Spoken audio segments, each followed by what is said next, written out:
الحمد لله رب العالمين والصلاة والسلام على سيد المرسلين وعلى آله وأصحابه أجمعين إن الله وملائكته يصلون على النبي يا أيها الذين آمنوا صلوا عليه وسلموا تسليما اللهم صل على سيدنا مولانا محمد معدن الجود والكرم وآلہ وبارک وسلم.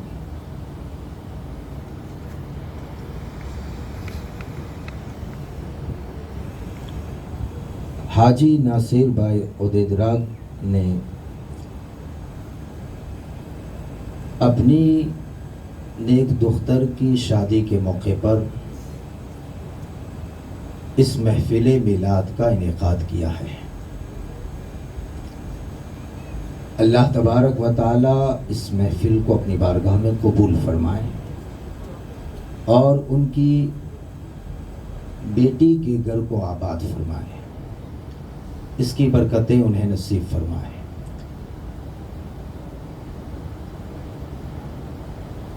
کوئی سوچنے والا یہ سوچ سکتا ہے کہ انہیں کیا ہو گیا ہے کہ بار بار یہ میلاد کی محفل، مولود کی محفل، مولود النبی. شادی کا موقع ہو تو کہ محفل میلاد، میلاد النبی، مولود النبی.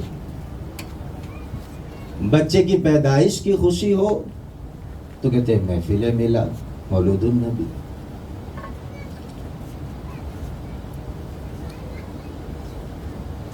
دکان کی اوپننگ ہو، اس کا افتتاح ہو، مکان کا افتتاح ہو تو کہا میلاد النبی، مولود النبی کی محفل. تو یہ بار بار میلاد کی محفل کیوں؟ تو خیر یہ تو سمجھانے کے لیے ایک عام مفہوم والا ایک جواب ہے کہ میلاد کا معنی ہوتا ہے پیدائش. تو یہ بار بار جو میلاد کی محفل مناتے ہیں یعنی ہم کسی کی پیدائش کی خوشی مناتے ہیں. کس کی پیدائش؟ تو کہا میلاد النبی، مولود النبی. کون نبی؟ محمد الرسول اللہ صلی اللہ تعالی وسلم. رسول اللہ صلی اللہ تعالی علیہ وسلم کی آمد کی خوشی ہم اپنی ہر خوشی کے موقع پر بناتے ہیں. کیوں؟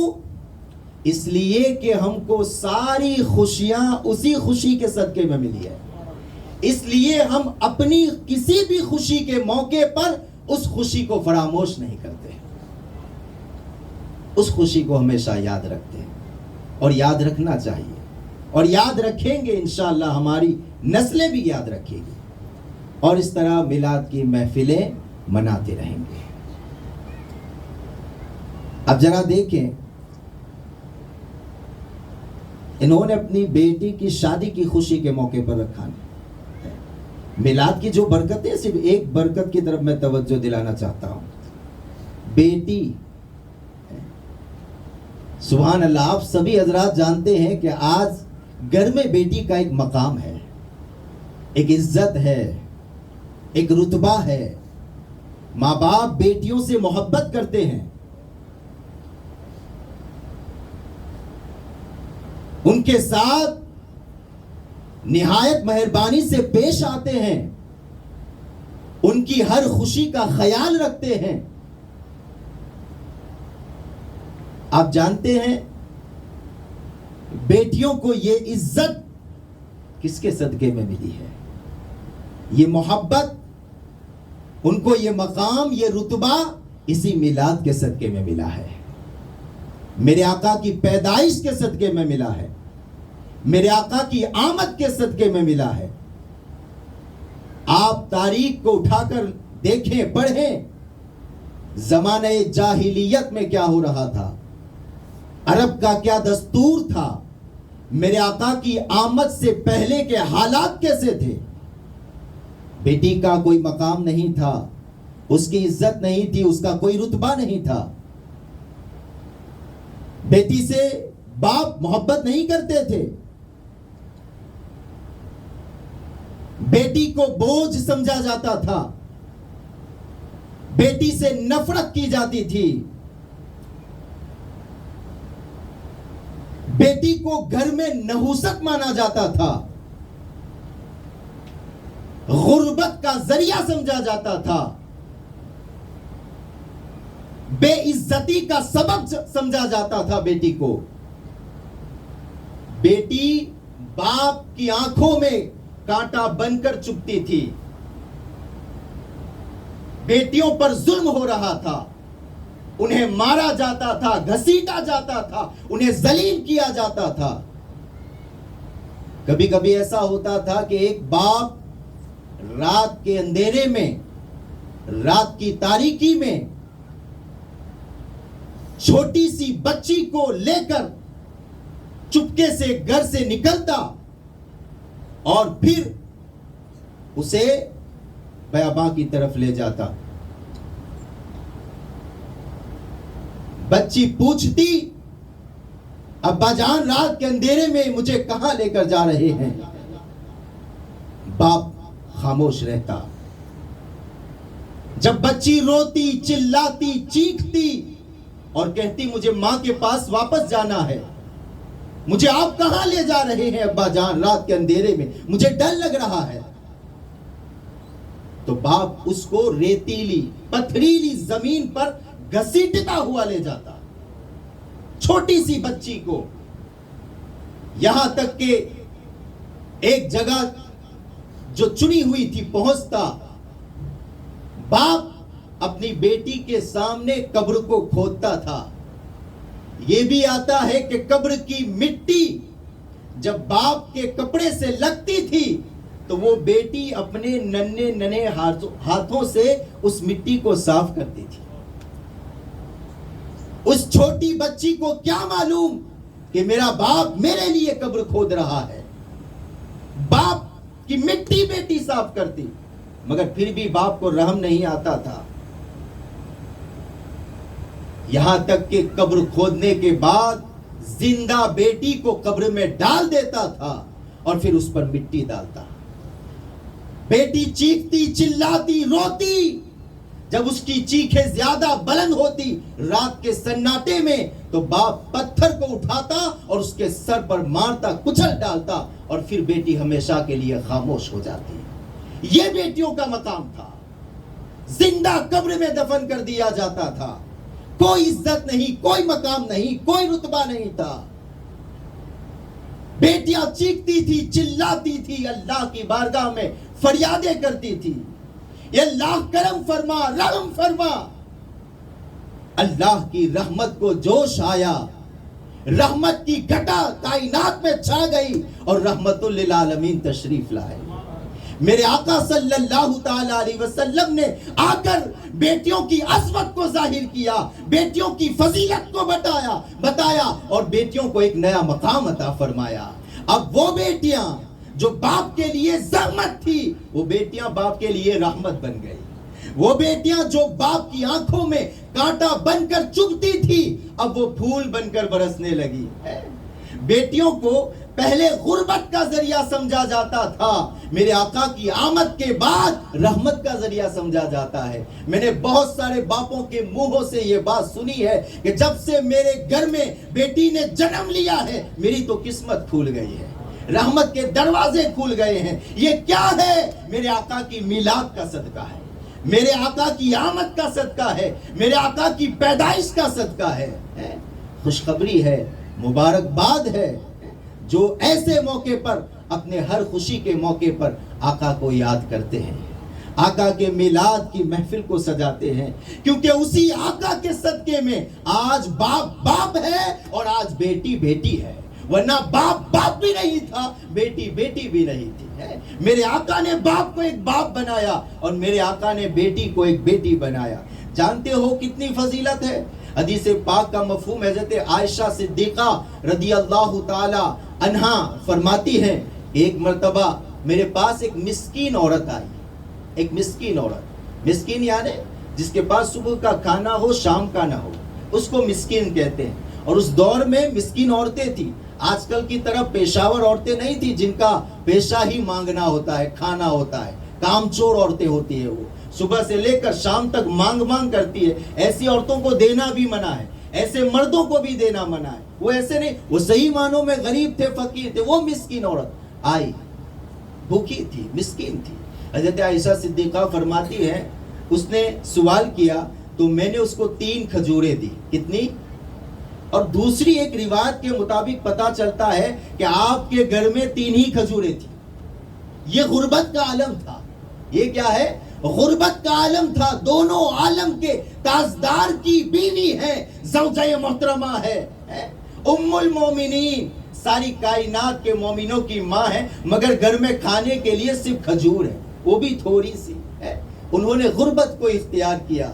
خیر, تو کہتی ہے 3 کھجوریں دی. تو اس مسکین عورت کے ساتھ 2 بیٹیاں بھی تھی اس کی. کتنی بیٹیاں؟ 2 بیٹیاں. اب تینوں بھوکی تھی. فرماتی ہے کہ اس نے 1 کھجور ایک بیٹی کو دی, دوسری بیٹی کو. اب وہ دونوں کھجور کھانے لگی. فرماتی ہے پھر وہ مسکین عورت تیسری کھجور کو اپنے منہ سے قریب کیا اس نے کھانے کے لیے, تو ایک بیٹی تھی اس نے مانگ لیا. کبھی کبھی ایسا ہوتا ہے نا کہ بچے جلدی کھا لیتے ہیں اور پھر ہم جو کھانے جاتے ہیں وہ بھی کہتے ہیں لاؤ ہمیں دو اور. ایسا ہوتا ہے. تو بچوں نے اور مانگ لیا. تو فرماتی ہے کہ اس مسکین عورت نے اس تیسری کھجور کے 2 ٹکڑے کیے اور اسے بھی تقسیم کر دیا. اس نے نہیں کھایا حالانکہ وہ بھوکی تھی. اللہ اکبر. یہ واقعہ جب میرے آقا صلی اللہ تعالی علیہ وسلم کے سامنے بیان کیا حضرت عائشہ صدیقہ رضی اللہ تعالی عنہا نے, تو حضور صلی اللہ تعالی علیہ وسلم نے ارشاد فرمایا اس عورت کے لیے اللہ نے جنت کو واجب فرما دیا, اس کو جہنم سے آزاد کر دیا. اس کی یہ نیکی بیٹیوں کے ساتھ یہ بھلائی اور یہ مہربانی اللہ نے قبول فرما لی. سبحان اللہ. پتا چلا کسی بھی نیکی کو چھوٹی نیکی نہیں سمجھنا چاہیے. پتا نہیں کون سی نیکی ہمارے لیے نجات کا ذریعہ بن جائے.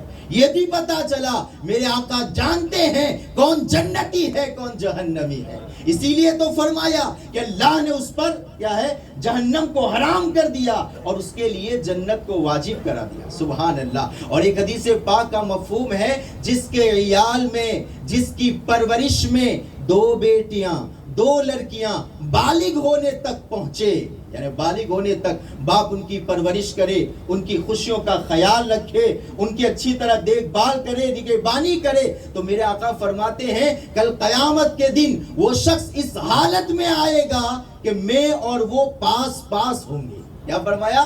میں اور وہ پاس ہوں گے. اور حدیث پاک میں آتا ہے کہ راوی نے فرمایا حضور نے اپنی انگلیوں کو ملا کر فرمایا کہ اس طرح پاس ہوں گے. سبحان اللہ. انگلیاں جب ملی ہوتی ہے تو کیسی ہوتی ہے؟ یعنی بالکل قریب. یہ فضیلت ہے, یہ فضیلت ہے. اور ایک روایت میں یہاں تک آیا کہ جس نے 3 لڑکیوں کی پرورش کی یا 3 بہنوں کی پرورش کی, بیٹیاں نہیں ہیں بہنیں ہیں, تو بیٹیوں کی یا بہنوں کی, 3 بیٹیوں کی یا بہنوں کی پرورش کی, انہیں ادب سکھایا, اچھی تربیت دی, ان کی نگہبانی کی, یہاں تک کہ اللہ نے ان کو اس سے بے نیاز کر دیا. یعنی اس کی دنیاوی اور دینی ضرورتوں کا خیال رکھا اور وہ بے نیاز ہو گئی. تو حضور فرماتے ہیں اللہ تبارک و تعالی ایسے شخص کے لیے جنت کو واجب فرما دیتا ہے. سبحان اللہ. یہ فضیلت ہے. اور یہ فضیلت, یہ مقام کس کے صدقے میں ملا؟ آقا کے صدقے میں ملا ہے. وہ بیٹیاں خوش نصیب ہیں جن کی خوشیوں کے موقع پر آقا کی میلاد کی محفلیں سجائی جاتی ہے, آقا کو یاد کیا جاتا ہے. میں تو بلکہ ہر مومن کی یہ خواہش ہوتی ہے کاش ایک دن ایسا بھی آ جائے ہر بیٹی یہ کہے کہ میری شادی کے موقع پر صرف اور صرف میلاد کی محفل سجے گی, صرف اور صرف خدا کی حمد پر ہی جائے گی, صرف اور صرف نبی کی نعت پر ہی جائے گی, صرف اور صرف اللہ اور اس کے رسول کا ذکر ہوگا. میری شادی کے موقع پر کوئی گانا باجا نہیں ہوگا, کوئی دانڈیا نہیں کھیلا جائے گا, کوئی میوزک نہیں ہوگا. میری شادی کے موقع پر صرف اللہ کو یاد کیا جائے گا, رسول اللہ کو یاد کیا جائے گا, کیونکہ بیٹی کا یہ کہنا ہوگا کہ آج مجھے جو عزت ملی ہے، آج مجھے یہ جو خوشیاں ملی ہے، ماں باپ کی طرف سے یہ جو پیار ملا ہے، وہ اسی نبی کا صدقہ ہے، وہ اللہ کا فضل و کرم ہے اور نبی کا صدقہ ہے۔ اس لیے میں ہر خوشی کے موقع پر اللہ کو فراموش نہیں کروں گی، اللہ کے رسول کو نہیں بھولوں گی، اور صرف اللہ اور اس کے رسول کو یاد کیا جائے۔ کاش وہ دن آ جائے، کاش وہ دن آ جائے، اللہ تبارک و تعالی کرم فرمائے، ہماری بیٹیوں پر رحمت کی برسات ہو، ہماری بہنوں پر رحمت کی برسات ہو، اور وہ یہ ذہن بنا لے کہ ہماری شادی میں صرف اور صرف اللہ اور اس کے رسول کا ذکر ہوگا، اچھی باتیں ہوگی، کوئی حرام کام نہیں ہوگا انشاءاللہ۔ پھر جو بھی شادی ہوگی وہ خانہ آبادی ہوگی، شادی میں خوشیوں میں اچھی محفلوں ہو، اور اچھی محفلوں کے ساتھ ملاوٹ مت کرو، اللہ کی رضا کے لیے ملاوٹ نہ کرو۔ ہم جو بھی کسان کھیتی کرتا ہے، جب اس کی کھیتی لہلہانے لگتی ہے تو وہ کسان نہیں چاہے گا کہ کوئی ایسی ہوا آئے، ہوا کا جھونکا آئے کہ ساری کھیتی برباد ہو جائے، وہ نہیں چاہے گا۔ کوئی صاف کرنے والا گھر کے آنگن کو صاف کرے گا تو صفائی کے بعد وہ یہ نہیں چاہے گا کہ اس پر کیچڑ آئے۔ تو جب ہم اچھی محفلیں سجاتے ہیں، جب اللہ اور اس کے رسول کا ذکر ہوتا ہے تو گھر کا آنگن نورانی بن جاتا ہے، رحمتوں کی برسات ہوتی ہے، صاف ستھرا ہو جاتا ہے۔ تو اب ہونا یہ چاہیے کہ اس کے بعد گناہوں کی نجاست سے وہ آنگن آلودہ نہ ہونے پائے۔ اللہ تبارک و تعالی ہم سب کو یہ توفیق عطا فرمائے۔